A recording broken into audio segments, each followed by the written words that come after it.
With Pokemon Winds and Waves, the 10th generation of Pokemon, coming out soon, I thought it would be a good time to play a Pokemon game on my YouTube channel. But I had to make the decision of what Pokemon game I wanted to do. I already had an idea that I wanted to start with the Kanto region, as it was the original Pokemon region, but I had to make a decision on which version of Kanto I wanted to do a playthrough of. I decided that I wanted to do a playthrough of Fire Red and Leaf Green, as those are my favorite versions of Kanto. And Nintendo seemed to agree with me, as they had recently just re-released these classics on the Nintendo Switch and Switch 2 eShop. So without further ado, let's begin my playthrough of Pokemon Fire Red.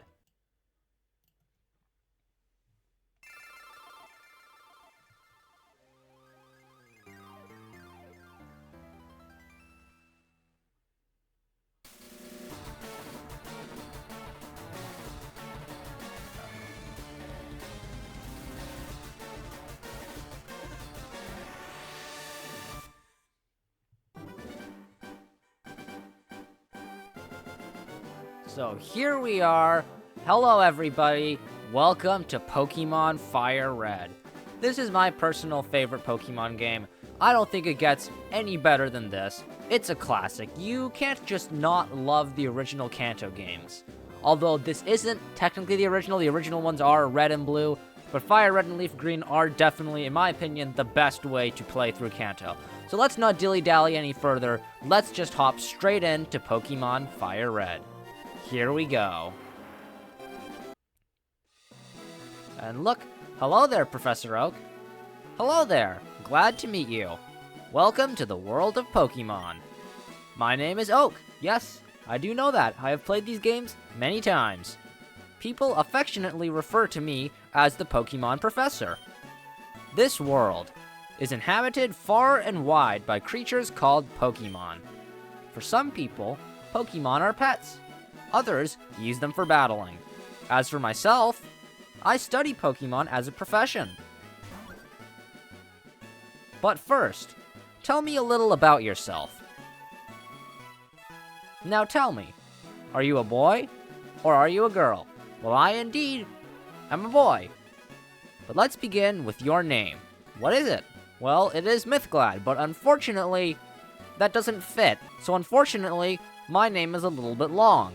If I try and type it in, it will exceed the character limit, as we will see right here. Oops. There you go. If I try to type in my name, it won't fit. It's one letter too long. So, to abbreviate it, I'll just get rid of the A. There we go. Mythglad. It's close enough. It's the best we'll be able to get, but there we go. My name is Mythglad. Right, so your name is Mythglad. Yes, that is correct. This is my grandson. He's been your rival since you both were babies. What was his name now? I always find this funny, as this game allows you to choose what your rival's name is, but if you think about it, this is Professor Oak's grandson. So it's funny how he doesn't remember his own grandson's name. I know that it's kind of done this way so that you can make your own name that you want, but I just always find this kind of funny. But we're gonna go with one of the default names. We're gonna go with Gary. Was it Gary? Yes, it was, Professor Oak. That is your grandson's name. That's right, I remember now. His name is Gary. Mythglad, your very own Pokemon legend is about to unfold. A world of dreams and adventures with Pokemon awaits. Let's go. So here we go. Our first Pokemon adventure on my YouTube channel. So here's our little bedroom. It's pretty nice. We've got a little bed here. We have an NES, it looks like. Mythglad played with the NES, yep. Okay, it's time to go. So this is a pretty basic adventure. It looks like we've got a lot of things in our room. We've got a bookshelf. It's crammed full of Pokemon books. Yep, we've got a regular shelf. It's a nicely made dresser. It'll hold a lot of stuff. And we've also got a computer over here. So here you go, we can boot up our computer. And there's a whole assortment of stuff we could do. We could check our item storage, which currently we have a potion, which is good to know. We could take this out. There we go. We got ourselves a potion. Very important to do. It is very important to get as many free items as possible, because this game, it doesn't get around. It can get pretty difficult. We can also check our mailbox, but we have no mail, because nobody sent us any messages, I suppose, which is too bad. But I guess let's just leave. There's not really much else to do, except it looks like there's something up here. It's a posted notice. If you're confused, ask for help. Press the L or R buttons. Don't worry, I do not need help. I will be A-okay. But look, here's her mom. Right. All boys leave someday. It said so on TV. Oh yes, Professor Oak next door was looking for you. Alright, so that's all Mom's gonna say. We gotta go and find Professor Oak. So here we are, our hometown of Pallet Town. Professor Oak is right over here in his laboratory. Here we go. And look, Gary's here. But where's Professor Oak? What, it's only Mythglad? Gramps isn't around. So as you can see, Professor Oak is not here.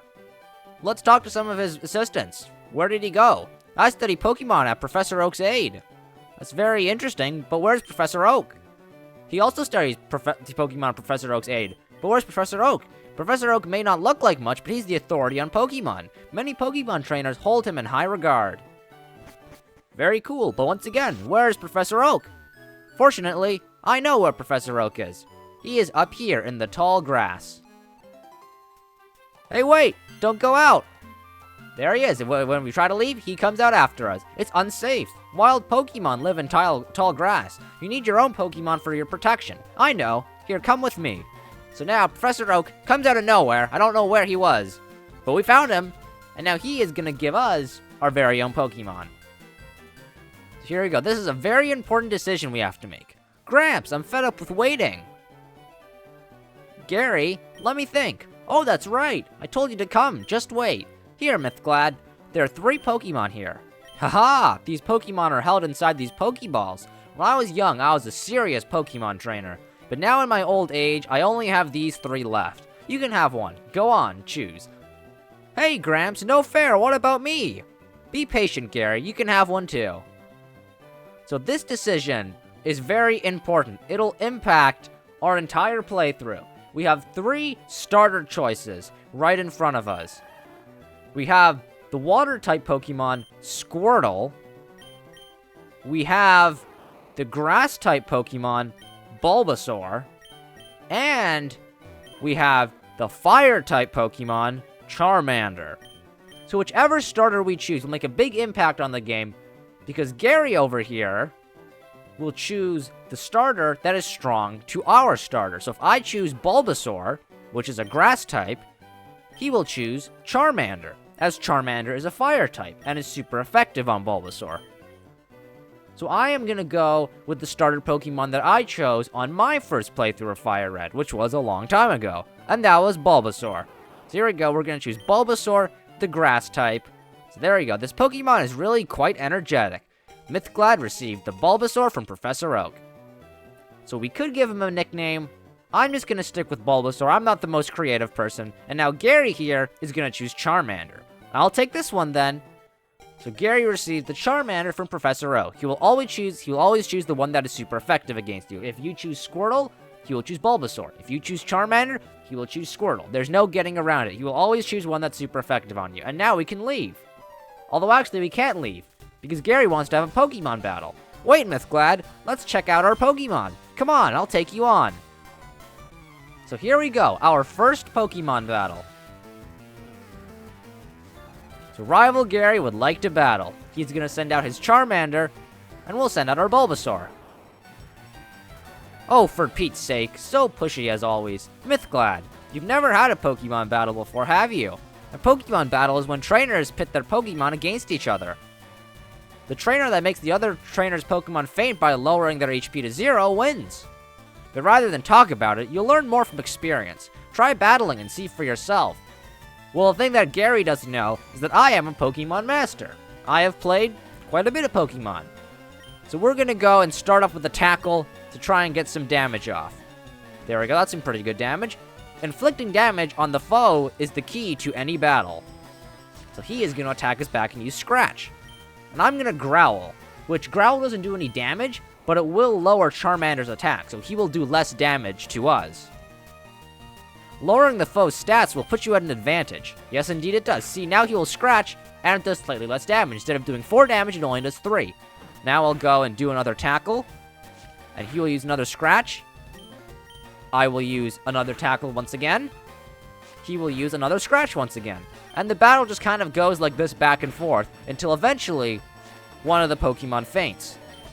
It's pretty close, and he outspeeds us, and we lose. That is unfortunate. Yeah, am I great or what? So sometimes you'll win that first battle, and sometimes you will lose. A lot of it is luck dependent, unfortunately. How disappointing. If you win, you earn prize money, and your Pokemon can grow. But if you lose, Mythglad, you'll end up paying prize money. However, since you had no warning this time, I'll pay for you. But things won't be this way once you step outside these doors. That's why you must strengthen your Pokemon by battling wild Pokemon. Okay, I'll make my Pokemon battle to toughen up. Mythglad, Gramps, smell you later. So now Gary has left, and now we can leave as well. So now it is safe to step out into the grass where we will be attacked by wild Pokemon, but we have our own friend Bulbasaur to now help us out. So here we go, our first wild encounter. It's a Rattata. And that is a pretty common Pokemon to encounter. So here we go, we will tackle him. And Rattata is a lot weaker than Charmander, so we will definitely win this battle. Quite easy to take out. He will use Tail Whip, which does lower our defense. Fortunately, that doesn't matter too much. So there we go, we take out Rattata. Nice and simple. And we gain some experience points. 16 experience points. So whenever we defeat a wild Pokemon, we'll get some experience. And then after we get a certain amount of experience points, we will level up. But there's a person to talk to over here. Hi, I work at a Pokemon Mart. It's part of a convenience chain selling all sorts of items. Please visit us in Viridian City. I know, I'll give you a sample. Here you go. So there we go, we got a potion. And we'll put this into our bag. Now, I already got a potion earlier on in the game, and I got this potion from going through the PC. And it was in my item inventory. If I hadn't done that, I would only have one potion. Which is why it's important to check all sorts of things, because there's all sorts of hidden items everywhere that you might not be able to find normally. We have no Pokeballs, we have no important items, but we do have 2 potions. So that's good to keep in mind. Those potions will heal us up for 20 health. In case we take damage and get hurt, we can just use the potion to heal ourselves back up. It can be used on any of our Pokemon. But now we've got another wild Pokemon. This time it's a Pidgey. We gotta be careful, because Pidgey is a normal and flying type, while Bulbasaur, being a grass type, is weak to flying types. I hope that this Pidgey doesn't have any flying type moves. It is a very low level Pidgey, level 3, so I don't think it'll have any flying type moves. It'll probably just have Tackle. But unfortunately, it did land a critical hit, which is not good. Critical hits deal extra damage to us. So we gotta hope that we don't get critical hits. They can happen at any point. It's very luck-based. So we gotta be careful. And we are getting pretty low on health, which is a little bit worrying. But there's another person over here to talk to. But I encountered a wild Pokemon, so we'll have to see what they say after this battle. It's another wild Pidgey. So we've gotta be careful. Let's go for a tackle. Here we go. And now you can see, I'm very low at health. I'm at 4 health. If I lose all my health, I will die. And I'll be sent back to my previous location. Usually it would be your previous Pokemon Center that you've last saved in.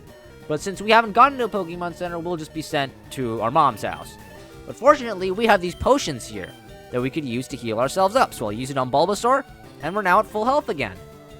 That does use our turn, so if we heal, we cannot attack. But it's definitely a worthy trade-off, because otherwise we would have fainted. And that is not good. But there you go. Pidgey is defeated. We gained 23 experience points. We've now leveled up and reached level 6. So we get plus 2 health, plus 1 attack, plus 1 defense, plus 1 special attack, plus 2 special defense, and plus 1 speed. Those are all very helpful stats, so we want to get them as high as possible. There are our total stats. And there we go. That's about it. So we can talk to this person. See these ledges along the road? It's a bit scary, but you can jump from them. You can get back to Pallet Town quicker this way. Thank you very much for the information. Very helpful. But here we go. We're now heading up here, where we are now in Viridian City. And there's a little sign to read. Trainer tips. The battle moves of Pokemon are limited by their power points. PP. To replenish PP, rest your tired Pokemon at the Pokemon Center. And you know what? That is a very great idea. Here's the Pokemon Center right over here. PC. It stands for Pokemon Center, not personal computer. It can get a little bit confusing, but this is a Pokemon Center. And here we are. There are a few people to talk to. There's a Pokemon Center in every town ahead. They charge no money, so don't be shy about healing Pokemon. Pokemon centers heal your tired, hurt, or fainted Pokemon. They make all the Pokemon completely healthy. There's one more person to talk to over here. Please feel free to use that PC in the corner. The receptionist told me so. It's so kind of her. So here we go, we've got a PC. So here, we can access someone's PC, which I don't know whose it is, but we can access it, and it opens the Pokemon storage system where we can withdraw our Pokemon, deposit Pokemon, move Pokemons, or items. We don't have anything, so see you later, I guess. We can also check our own PC, where we can check our mailbox, but we have no mail once again. We can also check our item storage, but again, we have no items. So there's really nothing too important right now, but what is important is Nurse Joy right over here, who will heal all of her Pokemon free of charge. No potions, no money, nothing. It's very nice. It's amazing. Welcome to our Pokemon Center. Would you like me to heal your Pokemon back to perfect health? Yes, please. Okay, I'll take your Pokemon for a few seconds. And there we go. Thank you for waiting. We restored your Pokemon to full health. We hope to see you again. So here we go. We've made it to Viridian City, and this is where we're going to wrap it up for our episode of Pokemon Fire Red. Thank you so much for watching. I'll see you next time. Bye-bye.